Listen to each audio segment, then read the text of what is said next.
Itu dari Indo langsung dapat sponsorship loh. Langsung. Nah itu ya apa kok bisa sampai dapat sponsorship itu? Atau yang sponsor putus tengah jalan lah. Ya. Kayak ini kan sama tuh putus Ya. tengah jalan.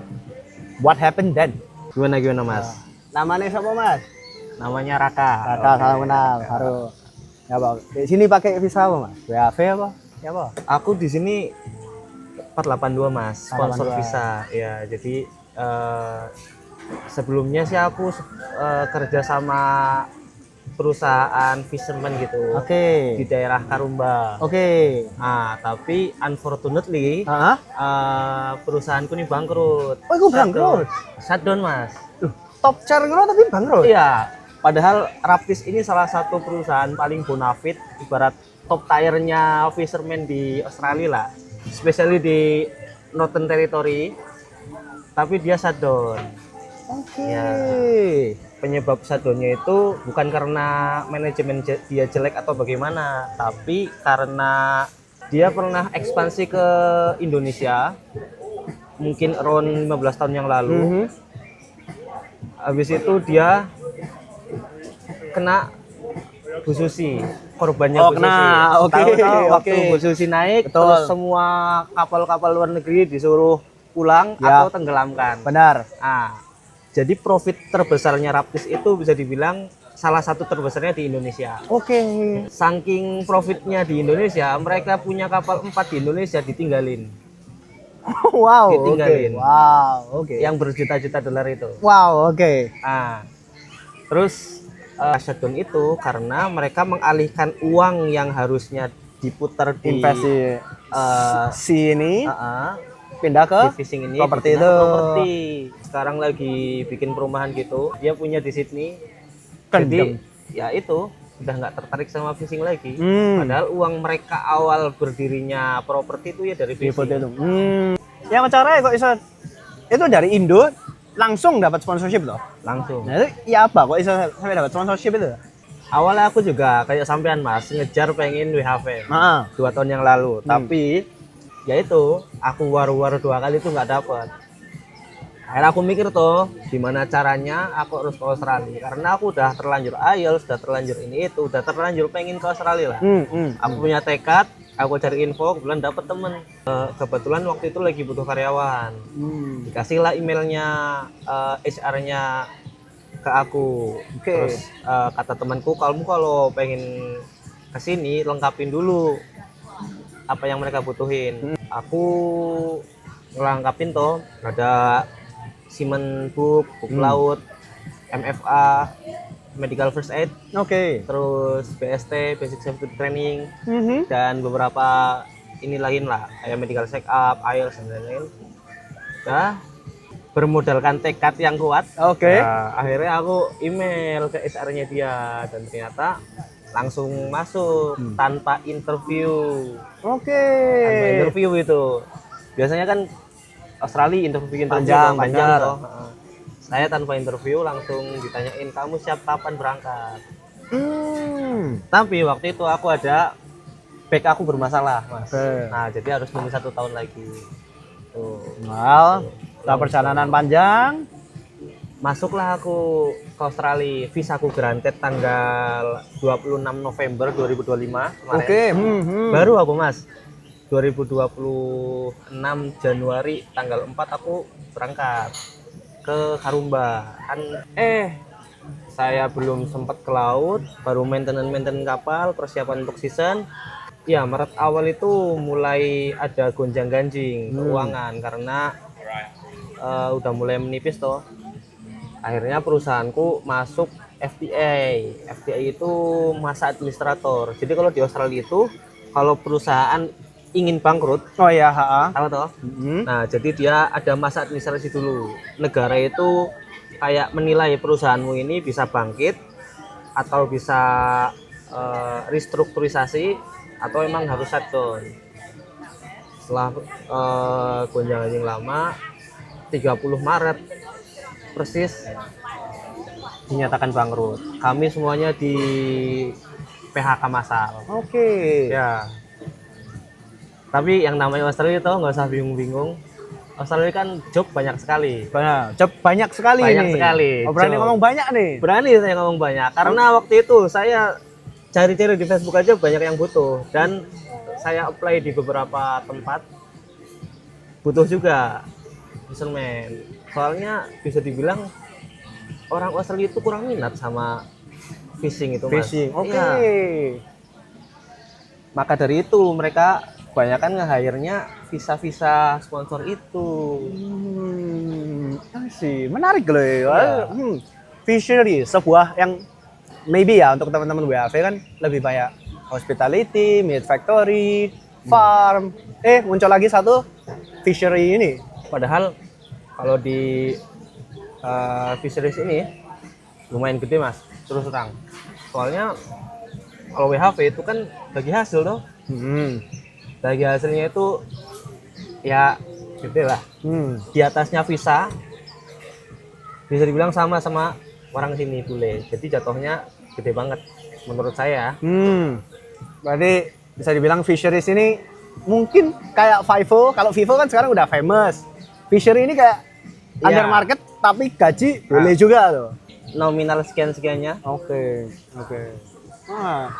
Tapi dari fishery itu ya apa maksudnya kan dari company pertama nih.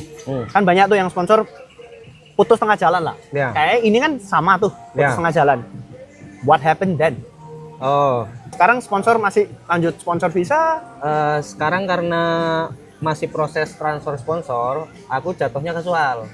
Oke. Casual. Jadi mereka bayar aku hourly. Oke.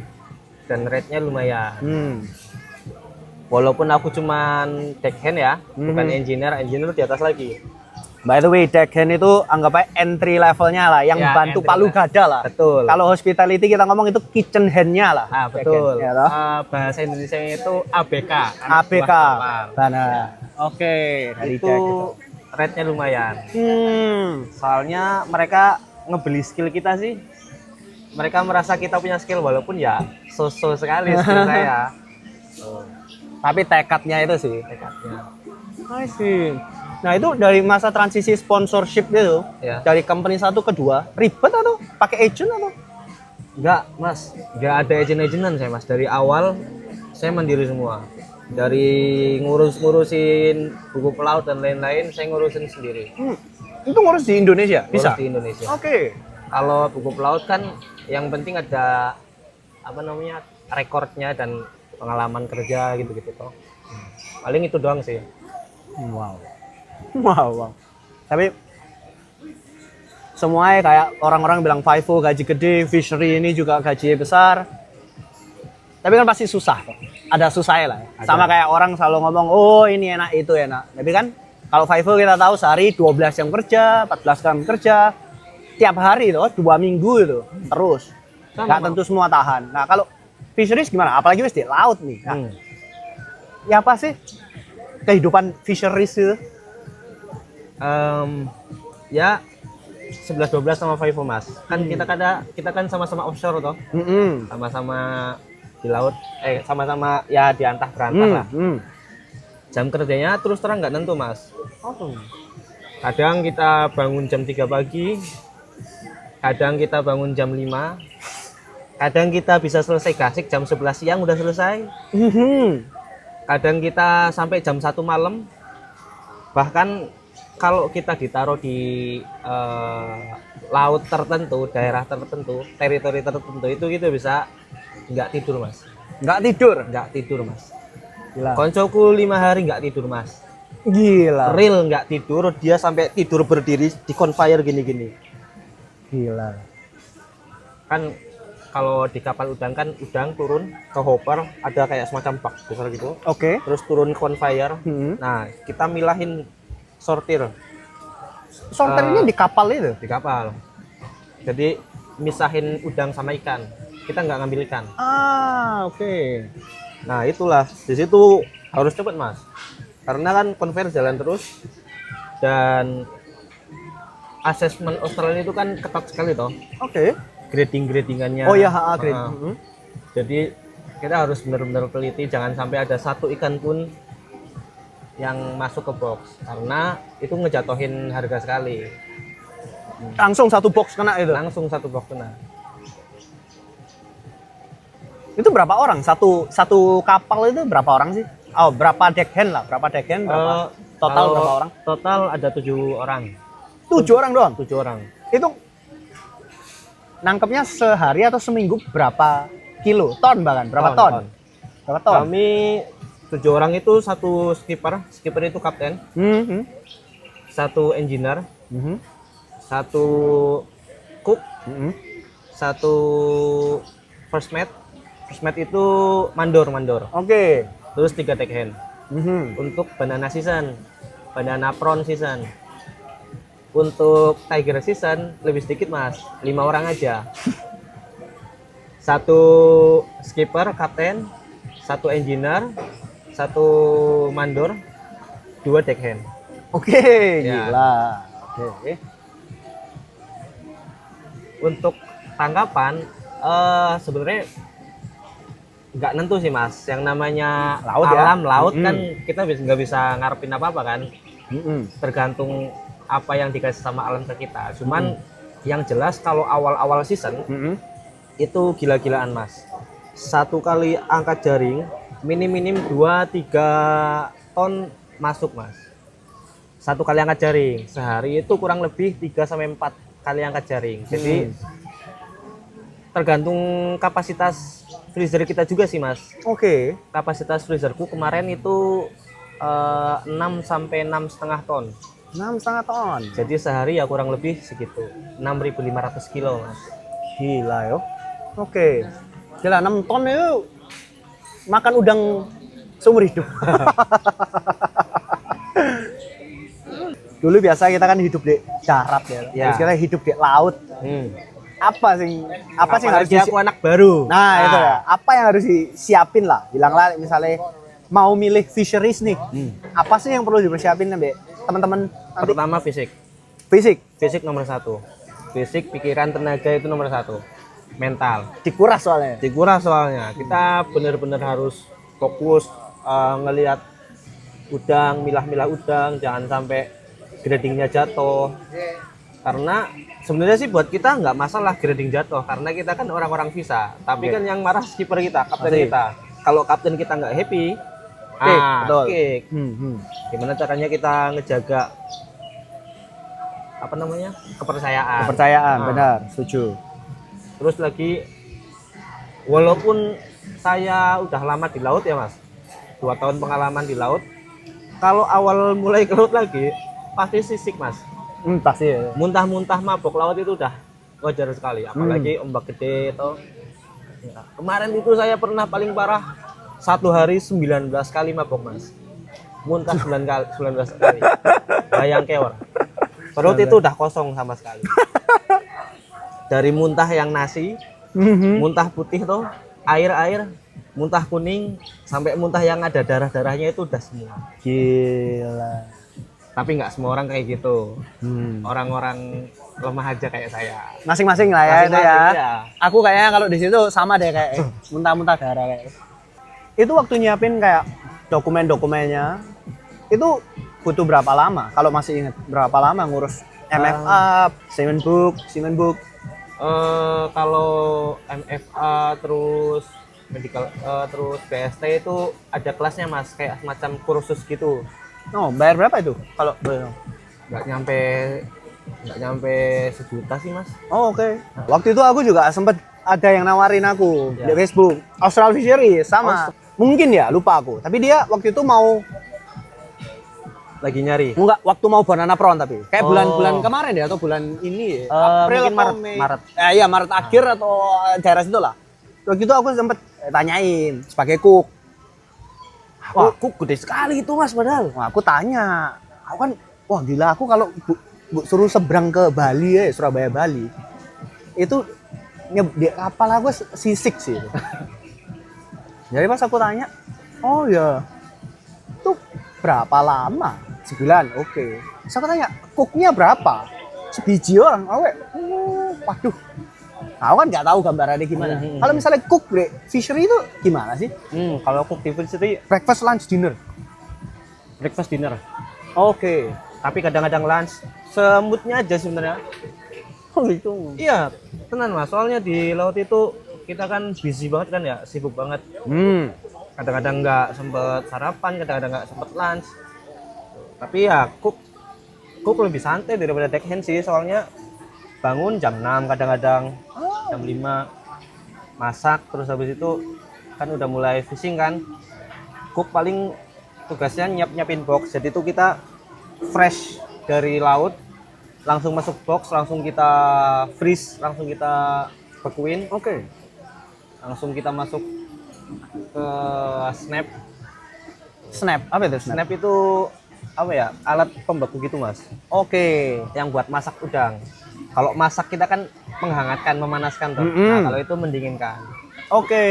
Udang itu matang di suhu minus 25, minus 23 kurang lebih. Oke, itu biar cepet tuh, kayak Ya. blast freezer berarti langsung cepet. Langsung sampai Ya, keras. 2-3 jam itu udah minus. Mojami. Oke. Itulah makanya waktu itu aku ditanya kayak, bajingan, aku nggak pernah di laut nih. Waktu ditawarnya aku bilang apa adanya, tapi segitu nggak di reply sih. Gara-gara aku bilang, aku bisa, aku masak. Cuman nggak tahu nih, aku nggak pernah tahu levelmu berapa. Misal orangnya 10 misal. Anjir, masaknya sebanyak apa? Ya, Terus ya. masak kan goyang-goyang pasti. Ya, enggak mas. Oh enggak ya? Enggak segoyang-goyang itu. Wah, imajinasiku berarti waktu itu. Nah. Aku ngerasa kayak, ini dia kapal ya. Alat terbatas, Alat lengkap mas. resource terbatas gitu. Aku kayak, Ya. ini gimana ini? Harus ngeplan atau gimana? Itu aku kayak daripada bikin orang mati di tengah laut ya toh. Aku bilang apa adanya, aku belum pernah. Tapi willing nih aku kalau misalnya mau coba. Ya reply. Itu mereka bawa semua bahan dari sini pertama berangkat semua. Dari sini semuanya pertama berangkat. Mereka itu beli semua kebutuhan, resort semuanya lah. Bahan-bahan makanan, bumbu dan lain-lain dari sini untuk 1 bulan ke depan. Masuk freezer, bleng. Jadi aman. Kalau perlu baru bentuk. Kalau iya, kalau perlu tinggal di frost gitu toh.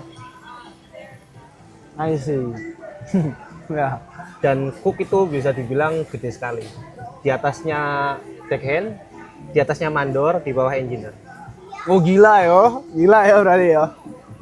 Bayangannya mandor itu bagi hasil around 45.000 lah Per season. bulan. Satu bulan tuh. Anjir. Harusnya aku kaya raya ya. Kaya raya. Tapi ya mas. Entahlah kalau ada cas lagi mungkin. We'll see. Cuman sayangnya Tiger itu kayaknya nggak butuh ini mas, nggak butuh cook. Cepet soalnya. Enggak, lebih lama. Tapi lebih santai mas kerjanya. Tiger itu malam soalnya mas. Udang Tiger itu keluarnya malam. Jadi kita start fishing itu jam 6 sore. Selesai jam 5 subuh. Kita tidurnya siang. Gila itu jam tidur udah nggak ngurus, kebalik. nggak ngurus itu. Itulah yang dikira pekerjaan-pekerjaan kasar yang nggak terkenal, nggak famous. Itulah uangnya di situ. Iya. Maybe bisa taruh itu di situ.